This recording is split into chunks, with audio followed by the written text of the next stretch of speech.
Assalamualaikum warahmatullahi wabarakatuh. Kawan-kawan sahabat Kemenak, selamat berjuang.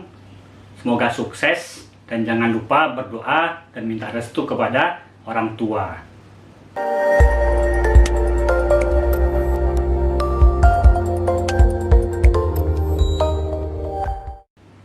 Oke kawan-kawan SKB Kemenak, kemarin kita sudah berbicara tentang materi moderasi beragama. Dan sekarang ini kita akan lanjutkan kepada pertanyaan-pertanyaan apa saja yang akan keluar dari moderasi beragama. Dan tentu, adapun materi moderasi beragama dan soal tanya jawab moderasi beragama ini, kita rujuk kepada buku yang diterbitkan oleh Kemenak RI. Ada dua buku yang kita rujuk dari materi-materi moderasi beragama, yaitu buku tentang moderasi beragama, kemudian buku tanya jawab moderasi beragama. Jadi materi-materi moderasi beragama, baik yang video kemarin dan video sekarang ini, kita mengambil rujukan dari kedua buku yang memang resmi diterbitkan oleh Kemenak RI. Oke, langsung saja. Pertanyaan yang pertama adalah, apakah moderasi beragama dan moderasi agama itu sama? Nah, jawabannya bahwa moderasi beragama dan moderasi agama tidaklah sama. Moderasi beragama adalah mengambil jalan tengah, jalan keseimbangan, jalan keadilan, dan tidak berlebih-lebihan di dalam beragama. Nah, sementara moderasi agama itu tidak perlu, karena agama sendiri tidak perlu dimoderasikan, karena nilai-nilai moderasi itu sendiri sudah ada dalam agama. Nah, jadi moderasi beragama itu adalah sikap. Nah, sementara moderasi agama itu tidak perlu, karena agama tidak perlu dimoderasikan.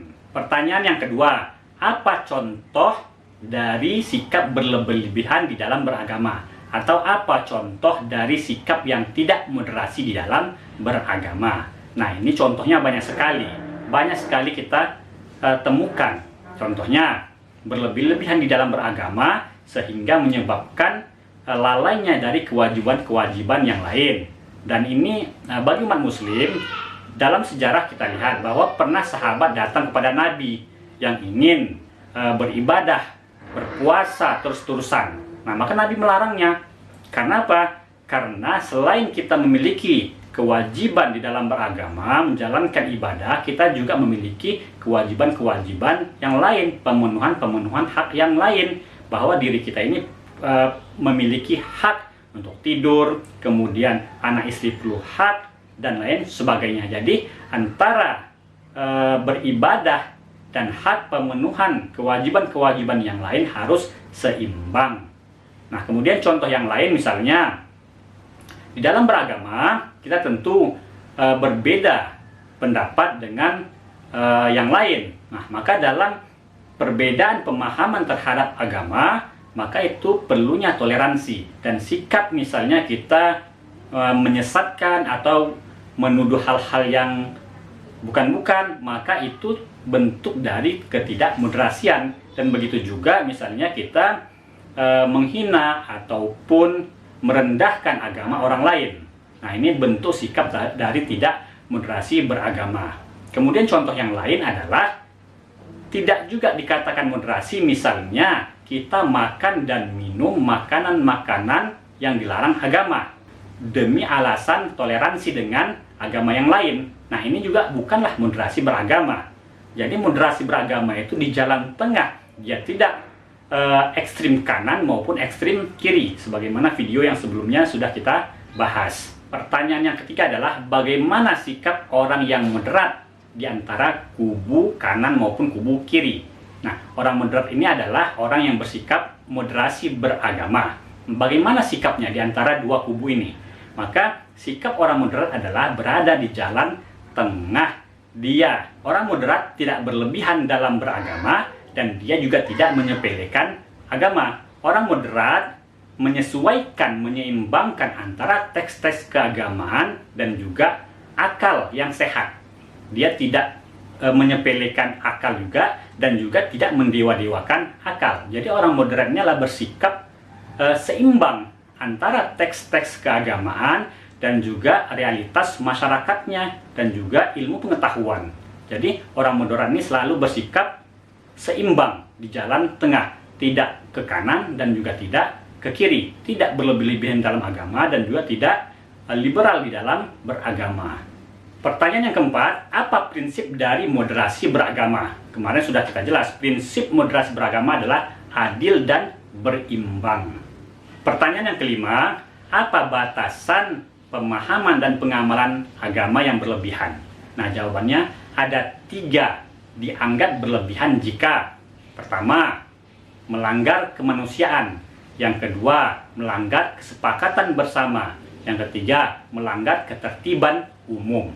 Nah, contoh dari melanggar kemanusiaan, contohnya, jangan gara-gara alasan kita beragama sehingga kita merendahkan harkat martabat orang lain, atau kita juga meremehkan agama orang lain, atau kita juga berbuat sesuatu yang keluar dari nilai-nilai kemanusiaan yang sebenarnya itu diajarkan dalam agama. Nah, contoh melanggar dari kesepakatan bersama adalah bahwa negara ini didirikan hasil kesepakatan bersama. Maka hasil tersebut, konsensus-konsensus itu harus ditaati bersama. Nah, bentuk pelanggaran tersebut merupakan sudah dinilai dari seseorang itu berlebih-lebihan.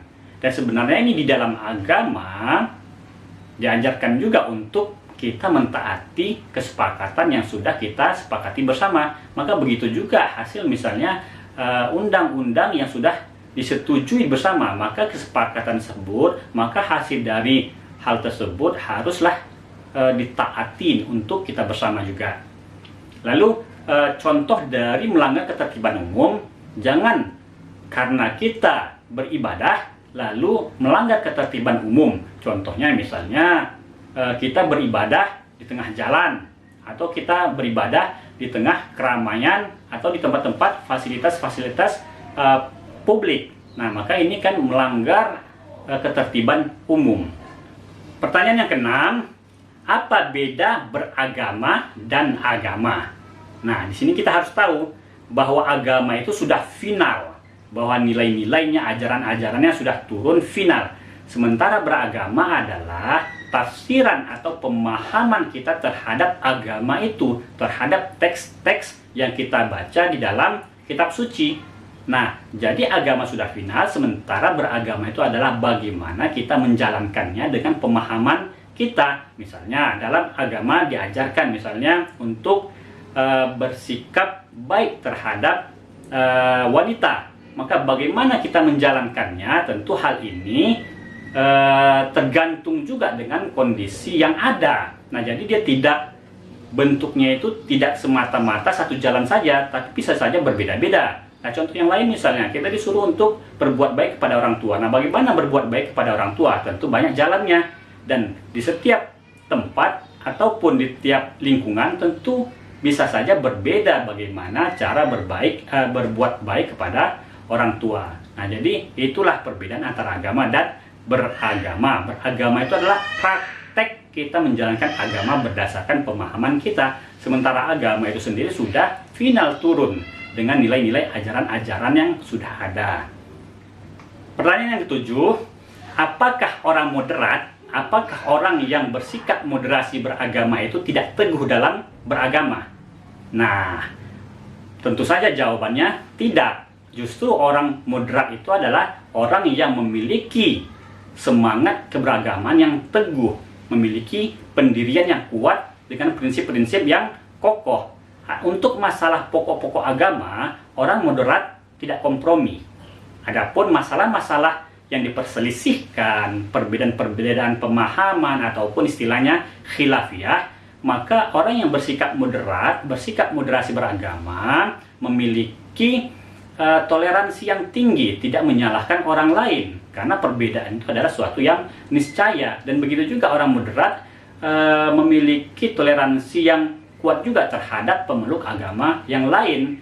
Jadi tidaklah dapat dibenarkan bahwa orang moderat itu adalah orang yang tidak berpendirian teguh, tidak. Dan orang moderat juga dia menolak misalnya tafsiran-tafsiran yang keluar dari ajaran-ajaran pokok atau ajaran-ajaran yang sudah begitu bebas. Karena seperti yang kita jelaskan, bahwa sikap moderasi agama itu dan orangnya disebut dengan moderat, dia juga menolak paham-paham yang ekstrim maupun juga paham-paham yang liberal. Dia berada di jalan tengah, tidak terlalu ke kanan dan juga tidak terlalu ke kiri. Dan orang moderat itu bukanlah orang yang ambigu, tapi orang moderat itu adalah orang yang memiliki prinsip, orang memiliki pendidikan, orang yang memiliki pengetahuan tentang agama, jalan keseimbangan dan jalan keadilan. Kemudian pertanyaan berikutnya, bagaimana cara mengetahui pokok-pokok agama ataupun yang mana tafsiran-tafsiran agama atau sesuatu yang menjadi perbedaan-perbedaan? Maka untuk hal ini, orang moderat itu haruslah berpendidikan, memiliki pengetahuan yang luas tentang agama. Jadi orang moderat tidak bisa dia tidak memiliki pemahaman agama, haruslah dia belajar agama. Pertanyaan yang berikutnya, bagaimana menempatkan moderasi beragama dalam konteks kebangsaan? Nah, di sini kita harus menempatkan moderasi beragama dengan nilai-nilai yang ada di masyarakat. Jadi antara nilai-nilai agama dengan kearifan lokal haruslah jalan seiring. Nah, jadi agama itu tidaklah dia menafikan budaya, tapi justru untuk budaya atau kearifan-kearifan yang baik itu agama juga menyokong. Jadi tidaklah dibenarkan misalnya antara agama dan adat budaya itu harus saling tolak belakang. Lalu bagaimana pula misalnya jika ada adat istiadat misalnya yang kelihatan tidak sesuai dengan ajaran-ajaran agama.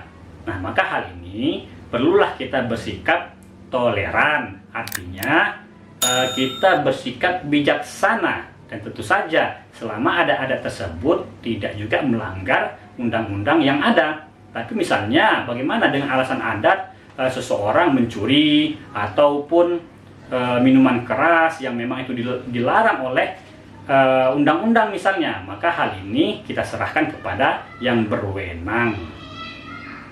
Oke, kawan-kawan sahabat Kemenak, dan sebenarnya pertanyaan-pertanyaan ini, permasalahan-permasalahan moderasi beragama ini ada bukunya yang diterbitkan langsung oleh. Bagi kawan-kawan yang pingin buku ini, mungkin bisa saja langsung dicari di websitenya Kemenak, download, atau jika tidak ditemukan, silahkan tinggalkan email, insya Allah kita akan mengirimnya. Dan itu ada 2 buku, yaitu yang pertama itu buku moderasi beragama, dan yang kedua adalah tanya jawab moderasi beragama. Semoga sukses, mudah-mudahan lulus. Demikian saja. Assalamualaikum warahmatullahi wabarakatuh.